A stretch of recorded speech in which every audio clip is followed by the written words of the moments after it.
우리말에 견물생심이라는 말이 있습니다. 좋은 물건을 보면 그것을 가지고 싶은 마음이 생긴다는 뜻입니다. 그러나 그 말의 속뜻은 아무리 좋은 물건이라 할지라도 내 물건이 아니면 혹은 나의 분수를 넘어서는 그런 물건이라면 욕심을 내지 말라는 뜻입니다. 견물생심과 비슷한 말이 있다면 남의 떡이 더 커 보인다, 이런 말이 있습니다.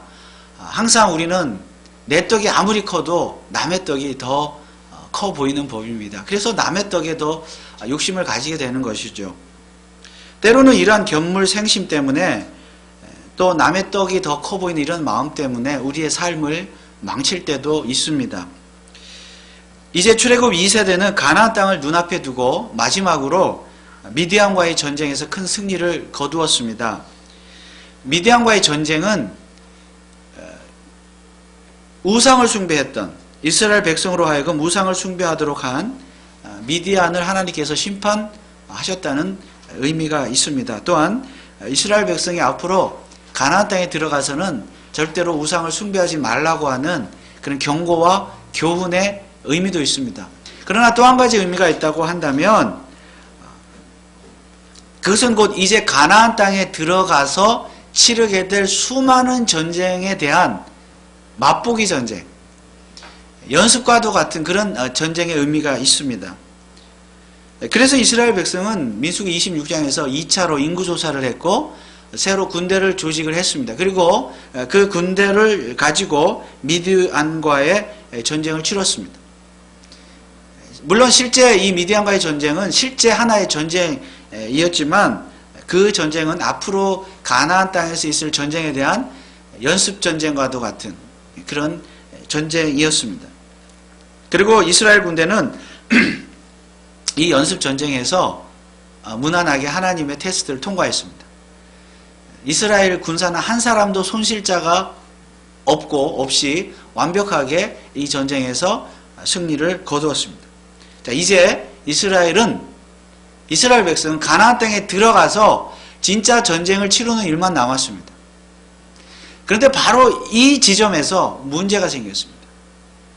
이스라엘의 12지파 중에서 르우벤과 갓 지파의 자손들이 모세를 찾아와서 우리는 가나안 땅에 들어가지 않겠다고 말했습니다. 그들은 모세를 찾아와서 이렇게 말했습니다. 5절에 보니까 또 가로되 우리가 만일 당신에게 은혜를 입었으면 이 땅을 당신의 종들에게 산업으로 주시고 우리로 요단을 건너지 않게 하소서. 이 두 지파는 요단강을 건너 가나안 땅에 들어가지 않겠다. 그냥 여기 이 땅에 머물러 살겠다고 모세에게 요구했던 것입니다. 여러분, 지금 이스라엘 백성들은 어디에 있습니까? 요단 동편 땅에 있습니다. 요단 동편 모압 지역에 있습니다. 자, 요단 동편이라고 하는 것은, 동편이라 함은 이제 요단강만 건너면 가나안 땅이라는 뜻입니다.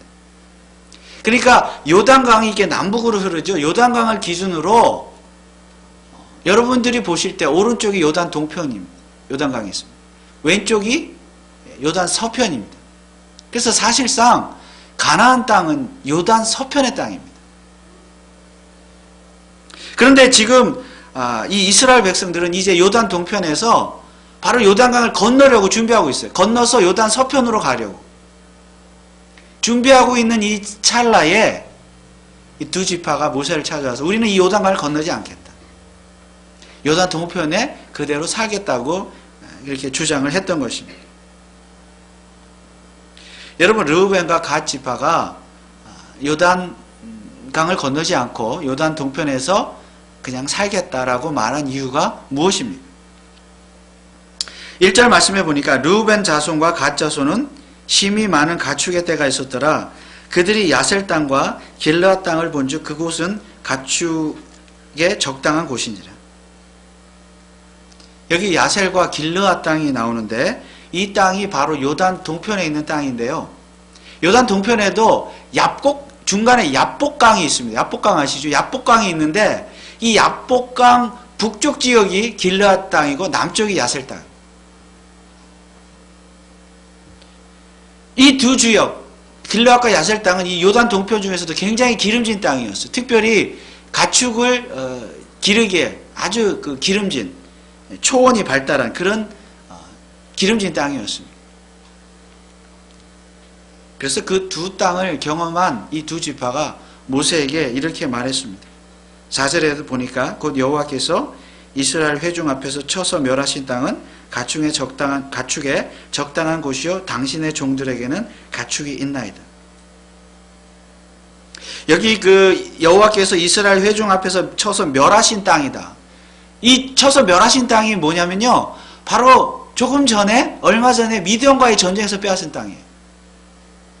그러니까 미디안 땅이죠. 요단 동편이. 미디안만 있었던 것은 아니지만 모압도 있고 여러 민족이 있는데, 미디안 땅을, 그 빼앗은 미디안 땅을 포함해서 그 땅이 요단 동편의 땅인데 굉장히 기름졌단 말씀입니다. 그래서 그 땅을 우리에게 달라. 우리는 여기서 살겠다. 근데 그 이유가 뭐라고요?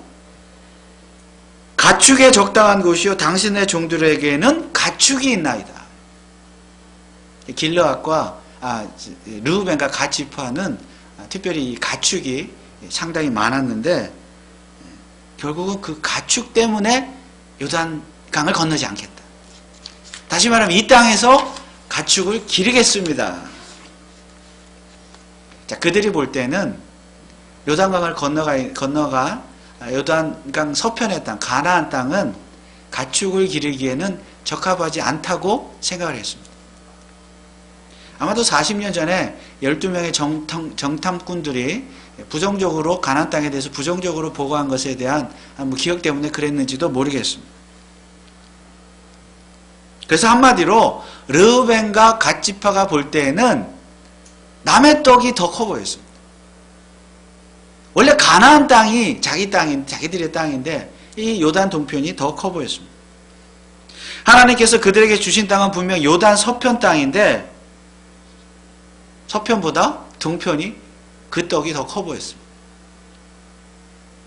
그래서 그들은 요단을 건너지 않겠다고 주장했던 것이지요. 사실 어찌 보면 그들은 상당히 현실적인 사람들이었습니다. 물론 사실 가나안 땅, 요단 서편도 좋은 땅이기는 하지만은, 여러분 요단 서편 가나안 땅에 들어가려면, 그 땅을 차지하려면 일단 요단강을 건너야 되고, 요단강을 건너서 들어가면 뭘 해야 돼요? 전쟁을 치러야 돼요. 그런데 여러분, 요단강을 건너지 않으면, 요단 동편에 그냥 있으면 전쟁을 치르지 않아도 돼요.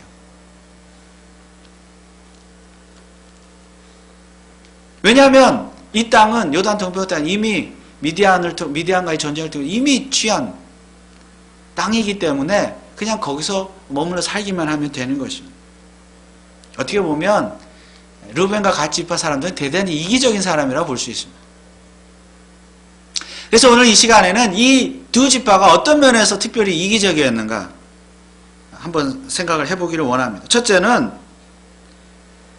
이들은 하나님의 뜻보다는 자신들의 욕심을 더 주장했기 때문에 이기적인 사람들이었습니다. 여러분, 본래의 하나님의 약속은 무엇입니까? 가나안 땅을 이스라엘 자손들에게 주시는 것이 하나님의 약속이었어요. 아브라함과 이삭과 야곱에게 약속하신 땅은 가나안 땅이에요. 요단 서편의 땅. 이 가나안 땅은 요단 서편이에요. 여러분, 민수기 34장에 보면 하나님께서 가나안 땅의 경계, 동서남북 경계에 대해서 말씀하십니다. 거기에 보면 가나안 땅의 동쪽 경계는, 동쪽 끝은 요단강이에요. 요단강이 동편 끝이에요. 요단강 너머는 가나안 땅이 아니에요. 동편 땅은.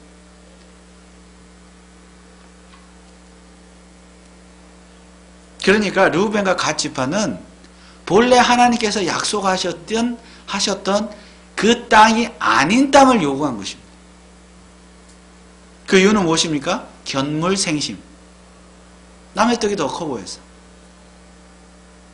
그 땅을 보니까 더 좋아 보였기 때문에. 요단 동편이.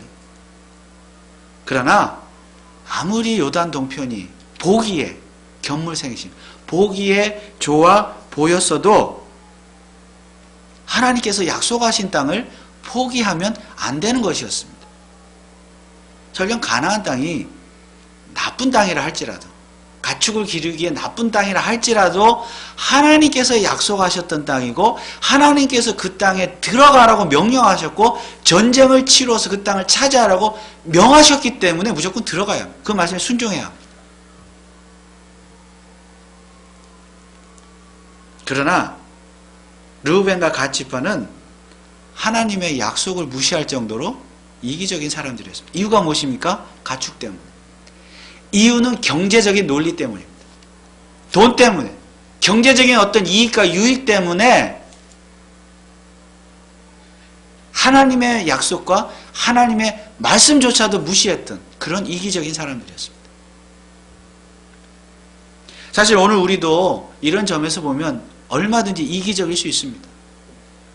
왜냐하면 우리에게도 가축이 있기 때문입니다. 가축이 중요하기 때문입니다. 우리가 실제로 소, 돼지를 키우는 것은 아니지만 우리에게 가축은 무엇입니까? 우리가 사랑하는 것, 우리가 행하는 모든 것들, 이런 것들 때문에 우리도 하나님의 약속, 하나님의 말씀을 아주 간단하게 무시할 때가 있습니다. 내 가정이나 직장이나 내 공부, 내 건강, 내가 좋아하는 것들, 나에게 이익을 가져다 주는 그 어떤 것도 다 우리의 가축이라고 한다면, 특히 어떤 경제적인 논리 때문에, 이익 때문에 나를 위해서 하나님의 말씀 정도는 아주 쉽게 무시할 수 있습니다.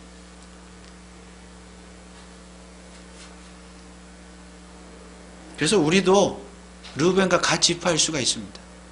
우리가 그들을 비난할 것이 아니라 우리도 이 성경을 통하여 우리도 그럴 수 있음을 늘 돌아보면서 하나님 앞에, 하나님 말씀 앞에 이기적인 자들이 아니라 오직 하나님의 말씀을 먼저 생각하는 하나님이 중심의 삶을 사시기를 주님의 이름으로 축원을 드립니다. 두 번째로 르우벤과 갓 지파는 어떤 면에서 이기적이었느냐? 다른 동료들을 생각하지 않고 자기만 생각했기 때문에 이기적인 사람들이었습니다. 이스라엘 백성은 이제 곧 요단강을 건너가면 가나안 땅에 들어가면 전쟁을 시작해야 합니다. 우리가 알다시피 요단을 건너가자마자 여리고성과의 전쟁, 아이성과의 전쟁을 치렀잖아요. 그 외에 많은 전쟁을 이제 치러야 됩니다. 전쟁을 치르려면 12지파가 힘을 합쳐야 돼요. 힘을 합쳐야 이 전쟁에서 이길 수 있습니다. 2차 인구조사를 실시했던 이유가 무엇입니까? 또 미디안과의 전쟁, 연습전쟁을 치렀던 이유가 무엇입니까? 12지파가 힘을 합쳐서 전쟁을 해야 된다. 하나님께서 그것을 가르쳐주기 위해서 그렇게 했던 것이죠. 그런데 지금 르우벤과 갓 지파가, 두 지파가 요단강을 건너지 않겠다는 것은 자기들은 전쟁에 참여하지 않겠다는 뜻입니다. 좀 더 사실적으로 말하면 모세여, 우리 두 지파는 전쟁에서 빼주십시오. 이렇게 요구한 것입니다. 그래서 모세에게 이렇게 말했습니다. 6절에 보니까 모세는 그들에게 이렇게 말했죠. 6절에 모세가 갓 자손과 르우벤 자손에게 이르되 너희 형제들은 싸우러 가거늘 너희는 여기 앉았고자 하느냐. 다른 형제들 10지파는 다 요단강을 건너가서 전쟁에 참여하겠다고 하는데 어떻게 너희 두 지파만 여기 앉았고자 하느냐. 이 땅에 머물고자 하느냐. 전쟁에서 빠지려고 하느냐. 그러나 단지 그들만 전쟁에서 빠지는 것이 문제가 아닙니다. 이 두 지파가 전쟁에서 빠지면 나머지 10지파가 어떤 마음을 가질까요? 낙심케 된다. 7절에 보니까 너희가 어찌하여 이스라엘 자손으로 낙심케 하여서 여호와께서 그들에게 주신 땅으로 건너갈 수 없게 하려느냐. 이 두 지파 때문에, 이기적인 마음 때문에 요단강을 건너기도 전에, 건너가서 전쟁은커녕 요단강을 건너기도 전에 나머지 10지파들을 낙심케 할 것이다. 그도 그럴 것이 10지파, 12지파가 다 힘을 합쳐서 전쟁을 해도 지금 이길까 말까 하는 이런 상황에서 두 지파만 빠진다고 하니까 다른 지파가 얼마나 낙심할 수 있겠습니까? 자, 그것도 무슨 피치 못할 사정이 중요한 어떤 이유가 있는 것도 아니고 그저 자기들의 가축 때문에, 자기들의 이익 때문에 눈앞의 이익 때문에 공동체를 이탈한다는 것은 다른 나머지 공동체 사람들을 낙심케 하기에 충분했던 것입니다.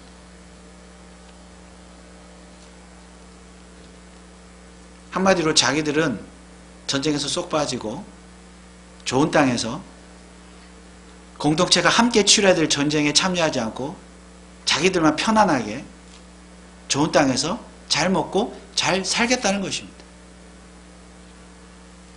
힘든 일은 안 하겠다는 거죠.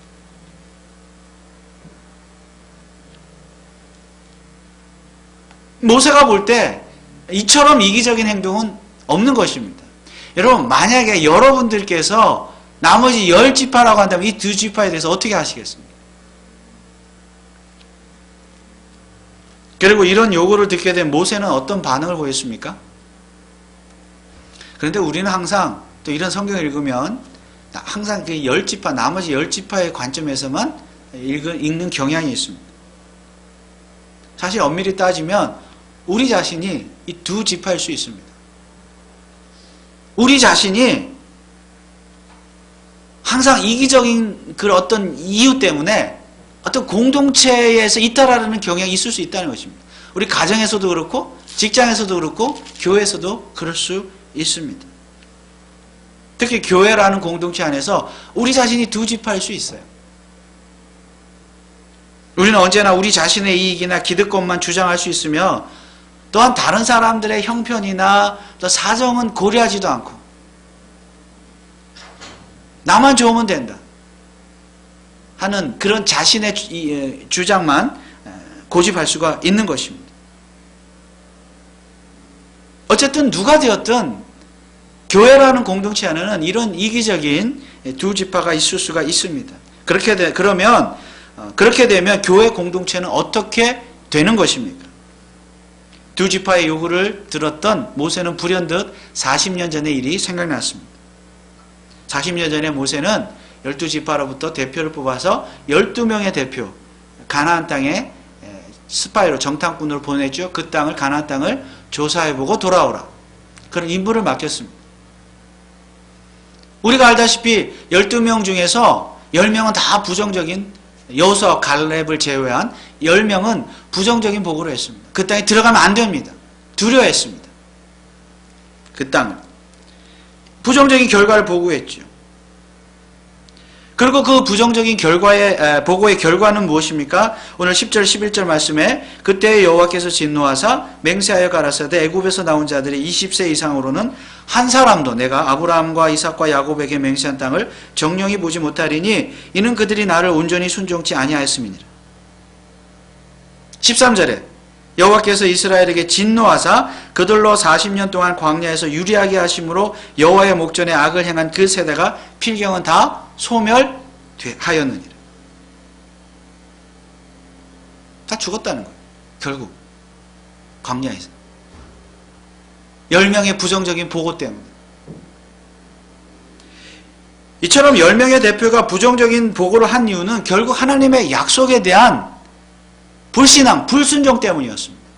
하나님께서 주시겠다고 약속했고 가라 명하셨는데 가나안 땅을 직접 보니까 두려웠던 거예요.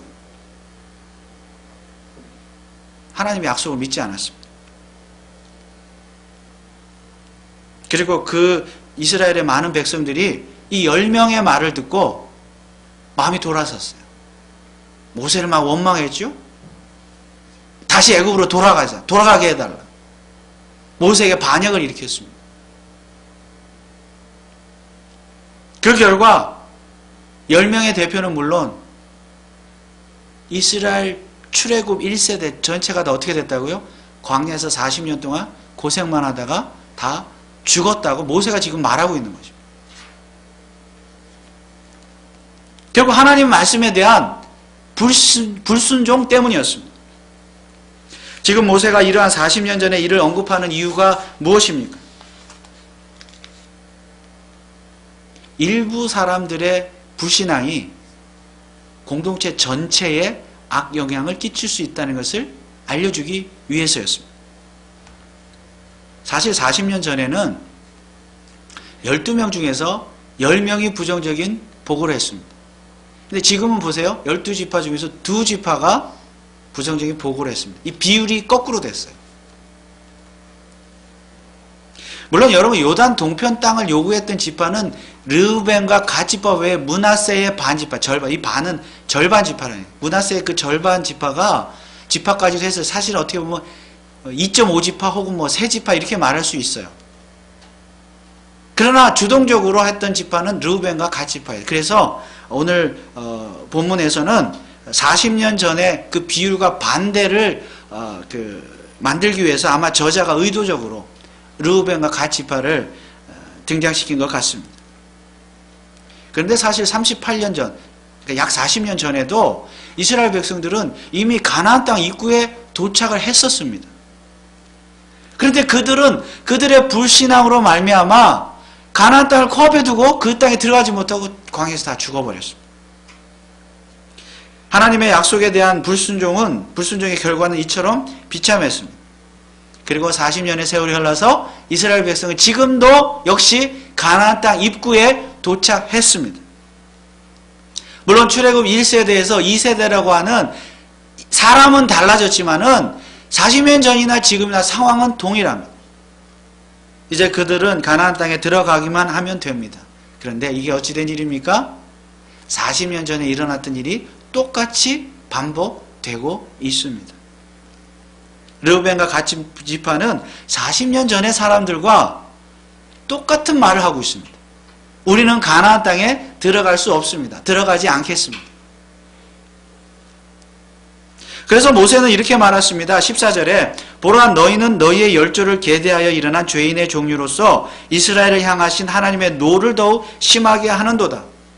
여기 계대라는 말은 대를 잇는다는 뜻입니다. 그러니까 너희 40년 전에 너희 부모 세대 1세대나 너희 2세대나 대를 이어서 하나님께 불순종하는 건 똑같다 그 말이에요.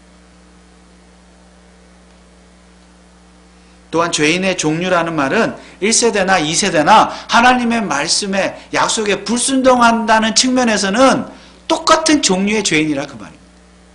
다를 게 없다. 그래서 모세는 두려운 마음이 생겼습니다. 15절 말씀해 보니까 너희가 만일 돌이켜 여호와를 떠나면 여호와께서 이 백성을 광야에 버리시리니 그리하면 너희가 이 모든 백성을 멸망시키리라. 40년 전에는 10명의 불순종 때문에 불신앙 때문에 이스라엘 백성 전체가 다 광야에서 죽었다고 한다면 지금은 두 지파 때문에 또다시 이스라엘 백성이 광야에서 다 죽게 될지도 모른다는 그런 불길한 예감이 모세 마음에 들었던 것입니다. 여러분 모세의 심정을 한번 생각해 보십시오. 여러분 모세는 가나안 땅에 들어가고 싶어도 못 들어갔습니다. 왜요? 하나님께서 막으셨기 때문에. 너의 사명은 여기까지다. 모압 입구까지다. 들어가고 싶어도 못 들어가요.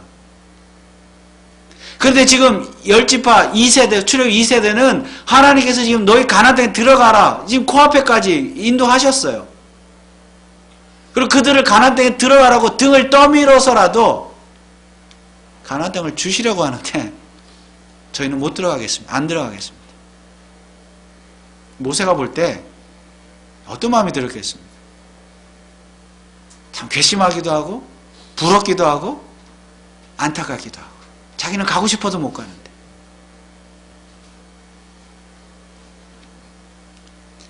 그러나 안타까운 마음이 더 컸겠죠. 안타까운 마음 때문에 모세가 이런 말씀을 하는 거예요. 너희들이 불신앙하면 불순종하면 이 르우벤과 갓 지파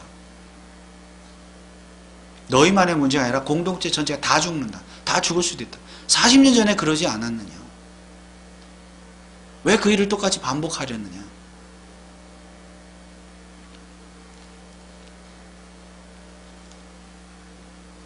중요한 것은 견물생심은 이처럼 무서운 결과를 가져올 수 있다는 것입니다.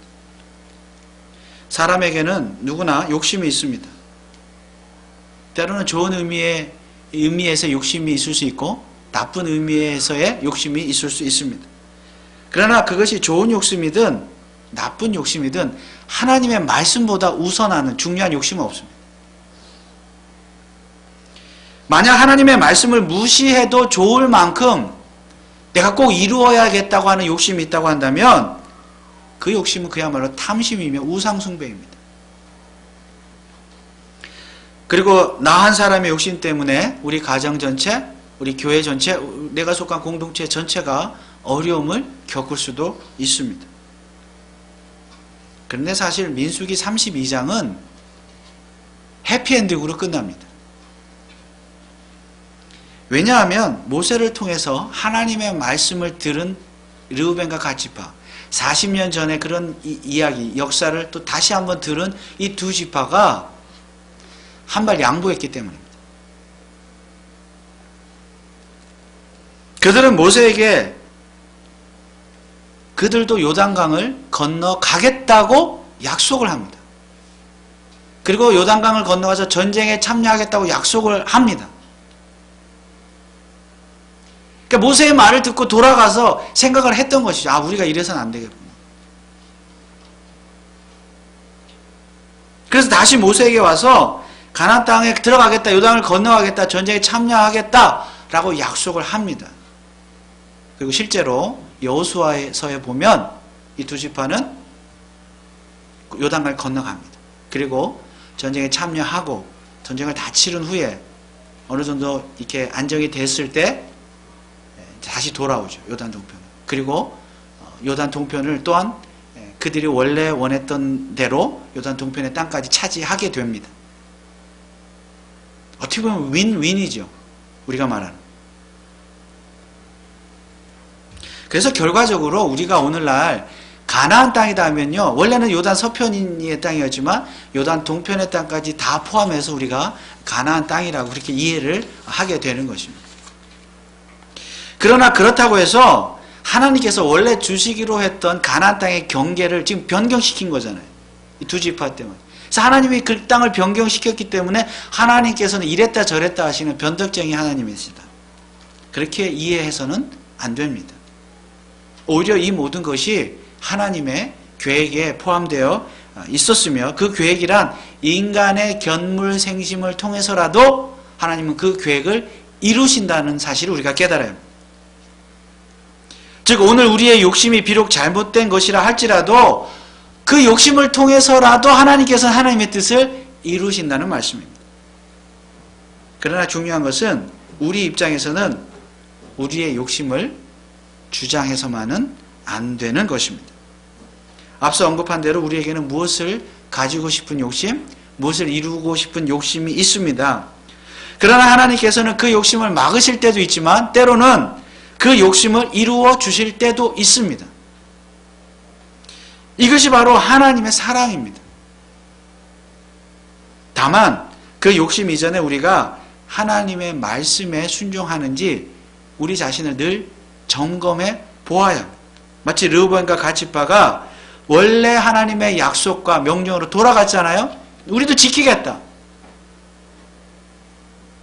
그들이 그랬던 것처럼 하나님의 말씀에 순종했던 것처럼 우리도 우리의 욕심에만 집착한 채 하나님의 말씀을 소홀히 한 적은 없는지, 무시한 적은 없는지 우리 자신을 돌아봐야 합니다. 사실 우리의 욕심 자체가 그리 나쁜 것은 그리 많지 않습니다. 우리가 공부를 더 잘하고 싶고 우리 자녀들이 공부를 더 잘했으면 좋겠고 우리가 좋은 직장에 다니고 싶고 돈을 많이 벌고 싶고 좋은 사람과 결혼하고 싶고 자식에게 또 좋은 교육을 시키고 싶고 더 건강하게 오래 살고 싶은 이런 욕심들, 욕망도 우리에게 다 있습니다. 이런 것들 자체가 나쁜 욕심, 나쁜 욕망은 아니라는 것이죠. 그러나 그것이 견물생심이 될 때 남의 떡이 더 커 보인다. 하나님의 말씀보다 하나님의 명령, 하나님의 약속보다 그런 나의 욕심과 욕망이 더 커 보일 때 그때는 문제가 된다는 것입니다.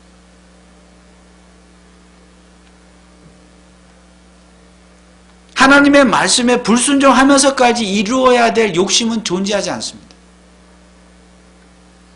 하나님의 말씀에 어긋나는 욕심이라면, 욕망이라면 말씀에 어긋난다면 우리는 과감하게 그 욕심을 버릴 수 있어야 합니다. 그러나 하나님께서는 우리가 늘 하나님의 말씀에 순종하면서 성도로서의 책임과 의무를 다할 때 우리의 욕심, 우리의 욕망을 들어주시지 않을 이유가 없다는 말씀입니다. 우리의 욕심조차도 하나님의 뜻에 합당할 때는 들어주신다는 말씀이에요. 사랑의 하나님, 우리를 이해하신 하나님. 우리 가정에서, 우리 직장에서, 혹은 교회에서, 이런 공동체 안에서 우리가 늘 하나님의 말씀에 순종하면서 하나님의 영광을 드러내며 살기를 원하면서 성도로서의 의무와 책임을 다하고 하나님의 뜻을 구하며 살아갈 때 그때 주시는 욕심과 욕망 하나님께서 왜 안 들어주시겠냐는 것이죠. 중요한 것은 욕심과 욕망 자체가 중요한 것이 아니라 그 욕심과 욕망이 하나님의 말씀에 합한 것이냐 그렇지 않은 것이냐, 그걸 먼저 점검해야 한다는 말씀입니다. 하나님의 뜻과 상관없이, 하나님의 영광을 드러내는 일에 상관없이 정말 그야말로 나를 위한 욕심과 욕망이라고 한다면 내 욕심에만 눈이 멀어서 나 혼자 잘 먹고 잘 살겠다고 욕심을 부린다면 하나님께서는 그런 욕심은 들어주지 않습니다. 그리고 그 욕심 때문에 나만 어려움을 당하는 것이 아니라 내가 속한 공동체가 어려움을 겪을 수도 있다는 말씀입니다. 여러분, 교회는 어떻습니까? 혹시 여러분에게는 나 혼자 요단강을 건너지 않겠다고 하는 그런 이기적인 마음은 없습니까? 때론 견물생심 때문에 남의 떡이 더 커 보여요.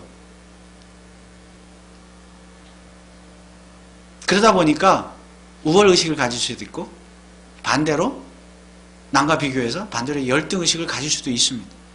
그런 우월의식이나 열등의식 때문에 혹시 성도로서의 의무와 책임을 다하지 못하는, 그것도 이기심이죠. 그런 이기심은 없습니까? 그것이 어떤 것이든 이기적인 욕심은 교회라고 하는 공동체를 어렵게 만들 수가 있음을 잊지 말아야 할 것입니다. 우리의 모습은 어떻습니까? 저와 여러분의 모습은 어떻습니까? 40년 전이나 지금이나 출애굽 1세대나 2세대나 여전히 반복되는 이러한 불신앙, 이기심, 우리의 모습 10년 전이나 지금이나 1년 전이나 지금이나 어제나 오늘이나 내일이나 여전히 우리는 나 자신만을 생각하고 하나님의 영광, 하나님의 말씀, 하나님의 약속, 하나님의 뜻에는 관심 없이 나만 생각하는 그런 이기적인 그런 신앙생활을 하고 있지는 않습니까? 그러나 바라기는 우리 교회가, 우리 교회에 속한 모든 성도들은, 저와 여러분을 포함해서 모든 성도는 하나님께서 주시는 그 하나님의 말씀에 순종하는 가운데 하나님께서 주시는 그 욕심과 욕망을 통하여 내 이기적인 마음을 채우는 것이 아니라 하나님을 기쁘시게 하는, 하나님의 영광을 드러내는, 그리함으로 말미암아 나뿐만이 아니라 내가 속한 교회라고 하는 공동체 전체를 살리는, 또 우리 가정을 살리고 내가 속한 직장과 이 지역사회를 살리는, 국가를 살리는 그런 저와 여러분들, 그런 우리 교회가 될 수 있기를 주님의 이름으로 축원을 드립니다. 기도하겠습니다. 하나님,